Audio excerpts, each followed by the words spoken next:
name is Nakshatra Basaraj Oshi.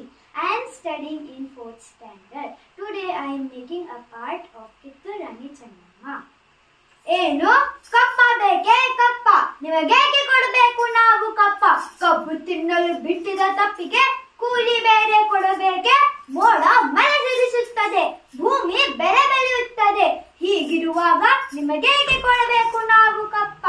ನೀವೇನು ನಮ್ಮ ಅಣ್ಣ ತಮ್ಮಂದಿರೇ, ನೆಂಟರೆ, ಬಂಧು ಬಳಗರೆ, ಇಷ್ಟ ದಾಯಾದಿಗಳರೆ, ನಿಮಗೇಕೆ ಕೊಡಬೇಕು ಕಪ್ಪ? ನೀವೇನು ನಮ್ಮರೊಂದಿಗೆ ಹುಟ್ಟಿದಿರೇ, ಬಿತ್ತಿದಿರೇ, ನೀರು ಹಾಯಿಸಿ ನಾಟಿ ನೆಟ್ಟಿದ್ದೀರೆ, ಹೊರೆ ಹೊತ್ತಿದ್ದೀರೆ, ಹಸಿದವರಿಗೆ ಅಂಬಲಿ ಕಾಯಿಸಿ ಕೊಟ್ಟಿದ್ದೀರೆ. ನಿಮಗೇಕೆ ಕೊಡಬೇಕು ನಾವು ಕಪ್ಪ?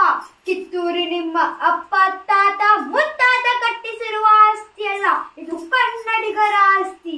ಹೀಗಿರುವಾಗ ನಿಮಗೇಕೆ ಕೊಡಬೇಕು ನಾವು ಕಪ್ಪ? ನೀವೇನು ಕಿತ್ತೂರನ್ನ ಕಟ್ಟಿಸಿದವರ ಅಥವಾ ಬೆಳೆಸಿದ್ದವರ? ನಿಮಗೇಕೆ ಕೊಡಬೇಕು ನಾವು ಕಪ್ಪ?